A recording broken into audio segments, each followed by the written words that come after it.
So now that we've seen our 1 year and 10 days from this Hanukkah to this Hanukkah, we should also be able to see 1 year and 10 days with the rest of the harvest. From the ascension of the Spirit to the first fruits of the body. From the ascension of the soul to the main harvest of the body. And from the rapture of the body to the final ascension of the body. And in fact, we do. Out here on YouTube, we have what is called the Watchman community. God's people have been pulled out of the churches because the churches are just flat dead, y'all. There's no other way to say it. They're just dead. We have hundreds of thousands of people who have assembled on YouTube to study the biblical prophecies. And in a way, I guess you could say we had to go underground to do it because the churches are angry at people for even trying to look, okay? And here's God trying to give us all this knowledge and people just don't want it. But the Watchman community does, and we've gathered and assembled. We come together. We share videos. We talk to each other in chat rooms, and we talk to each other on the video comments and whatnot. And one of the clues that God kept giving people was he kept giving everybody dreams about the fireworks. Now, most people had gotten dreams about July 4th, myself included. There were some who got dreams about New Year's, and there were some who got dreams about both. Not only was God pointing us to the timing of the raptures, he was also pointing us to the timing of the second coming, which I'll explain further in the videos, okay? Now, when we talk about July 4th and we talk about New Year's, we're talking about Independence Day and the head of the year, okay? Here's an example. We know that Israel's Independence Day is May 14th, the first day of Passover. 1 year and 10 days later, which I showed you a while ago, from the 4 months from Hanukkah, landed on May 24th. So that's exactly 1 year and 10 days. If this group walks the earth 40 days and 40 nights, they will ascend exactly on July 4th. So all these people having dreams about the rapture happening when the fireworks were going off on July 4th, this is what God was pointing to. Now, we also have Christmas involved with this timeline, which I'll teach you about later, because of Lazarus and keeping the timeline within that 1 year time frame. And we know the week of Christmas to New Year's lands on January the 1st, but he's also pointing us to the head of the year, what the Jews would call Rosh Hashanah, all right? Their head of the year is actually in the fall.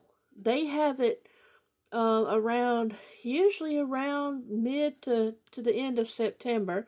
But because they're a month off, God's true first day of the 7th month is actually on Halloween. So he's pointing us to the second coming taking place around Rosh Hashanah or the Halloween time frame. So remember the gatherings. 3 times a year the Jews were required to gather in Jerusalem before God, okay? We have 3 7-day feasts that we're working with. Passover. This is supposed to be Tabernacles, but it's the new Pentecost. And then this orange one down here is Hanukkah, God's true Hanukkah. So we have these 3 7-day feasts, which represent Passover, Pentecost, and Tabernacles, but it's really Passover, Tabernacles, or Pentecost, or Tabernacles, and Hanukkah, which is the pseudo-tabernacles. So when we look at the 1 year and 10 days of Noah, we're really looking at these 7-day feasts right here, okay? These 3. Now, when we look at the 1 year and 10 days for Passover, if we start here and we look at May 14th, 40 days later is June 24th. Okay, but the 1 year and 10 days later in the following year 1, when the harvest starts taking place, we have that 10-day difference right here. That takes us all the way up to July 4th. So there is the 40 days we're looking for right there. So this is the 40 days associated with year 7, from here to here. But from year 1, in year 1, the 40 days we're looking for is from the 24th to July 4th. Now, when we get to Feast of Trumpets, it's quite different. Let's see if I can do this. We have the Feast of Trumpets. 10 days later is the Day of Atonement. But the 7-day feast that we're looking at is Tabernacles. So not only do we have a 10-day difference from the Feast of Trumpets to Day of Atonement, we also have a 10-day difference from the 14th down to the 24th, right here. That's another 10-day difference. So when we look at counting the 1 year and 10 days from year 7 to year 1, we're going to be looking at both of these. And the reason for that is because God is actually going to use both Hanukkahs. You know, we were looking for what day he was going to use, which Hanukkah, the Jewish Hanukkah or his true Hanukkah. Well, he's actually using both, and I'm going to show you how. That's why we have to use both 10-day differences. So let's look at these 40 days. If we're talking about year 7, the Shemitah year, when God's making his decision, if we take 40 days from here, we go all the way down to December 20th, 21st, somewhere in that time frame. There's your 40 days for year 7. Now, if we take 40 days from this one, right here, the 14th, and we go down 40 days, it takes us to right here on Christmas Day. This is a difference of 4 days.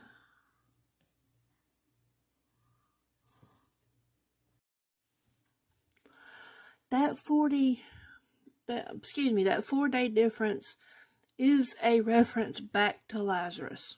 Now, in the story of Lazarus, the reason why we were not given a specific calendar day, like the first month, 14th day, or something like that, is because we see a dual application here. Okay, it means 2 different things, and this is the way Jesus worded it, because this is what he was trying to portray to us. Jesus escaped at Hanukkah, and it was winter time. This is in the book of John. I think it's chapter 10. Jesus made a point to tell us that it was winter time. Okay? In Israel, they only have 2 seasons. They have summer and they have winter. Their winter begins on November the 1st. So if Jesus had just said it's Hanukkah time, we would automatically know it was winter in Israel, okay? But he made a point to tell us it was winter. So we know he was making a reference to the Gentile calendar, December 21st, okay?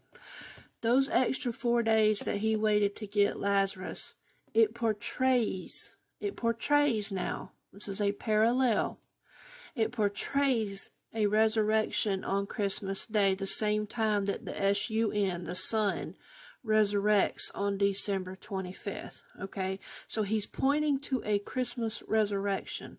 We also see a Christmas resurrection with the 2 witnesses. If you look in the book of Revelation, it says that they will lie in the street for 3.5 days. Well, this is a complete allusion back to Lazarus, where it's talking about the 4 days. 3.5, 4 days is basically the same thing, because God's calendar day starts the evening before. Okay, so the two witnesses, they will die around December 21st, and then they will resurrect 3.5 days later. And the Bible tells us specifically that it is Christmas. It's not God's true Hanukkah, it's the Jewish Hanukkah, because he said they will make merry and send gifts to one another. Okay, he's talking about Christmas. But we can look at Lazarus a different way. All right, Jesus escaped at Hanukkah, and it was wintertime. All right. He went and stayed in the wilderness with John. Anytime you see the word wilderness in the Bible, it references the number 40. And usually it's 40 days or 40 years. Okay? So we see this number 40 being alluded to. Then after he stayed 40 days, he resurrected Lazarus. Okay? So here's what he's pointing to. He's pointing to Christmas, the week of Christmas, and God's true Hanukkah. Because if you take this 21, the December 21st right here, and you go 40 days, where does it take you? It takes you all the way to January 31st. Okay? You could actually start counting right here around the 23rd, 24th, and it would take you through the 31st of January. So he's pointing to both Hanukkahs with the story of Lazarus, and he's going to use both. Now, if we continue looking at our 1 year and 10 days, we go to year 1 the following year. We go from the 14th, which is the beginning of Tabernacles, down to the 24th. Which would represent the 8th great day of Tabernacles. And we go 40 days from that point. It brings us back around to right here, around January the 2nd or so. The 1st into the 2nd, somewhere into the 3rd. Okay, so we saw our 40-day segments and the 1 year and 10 days involving Passover. We've seen the two 40-day, actually the 3 40-day segments involved with Tabernacles, which is the new Pentecost, and how that's going to run into 1 year and 10 days. Okay? Now, let's look at the third group. If you have a third group that's taken at Hanukkah, we have two possibilities here. If the third group is taken, at Christmas, this week right here, this week of Christmas through January the 1st becomes, and I'm going to put all this together for y'all, so don't worry.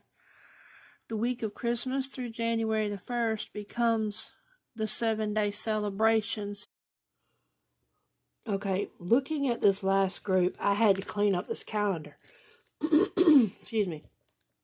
If we start right here around Christmas time and we go 40 days, it brings us to the last day of God's true Hanukkah, okay? So here's what's happening with that last group. Instead of taking the group at this true Hanukkah, he's taking that last group at Christmas time. 40 days later would be on God's, God's true Hanukkah. What this does is it lets the last group be taken at Hanukkah when it's supposed to be, but he's keeping the timeline from Hanukkah to Hanukkah. His true Hanukkah to his true Hanukkah. So that it still gives us that symbolism of the wedding and the birth and all the harvest. It's the days of Noah, 1 year and 10 days, but without going over the 1 year cycle. God said he would turn their feast days, talking about the Jews, turn their feast days into mourning. Mourning. Okay? Why is God going to use the Jewish Hanukkah? The Jews' calendar is 30 days off, so all of their feast days are 30 days off. Okay? But God said he would use at least one of their feast days. So why is he using Hanukkah and not any of the other feast days?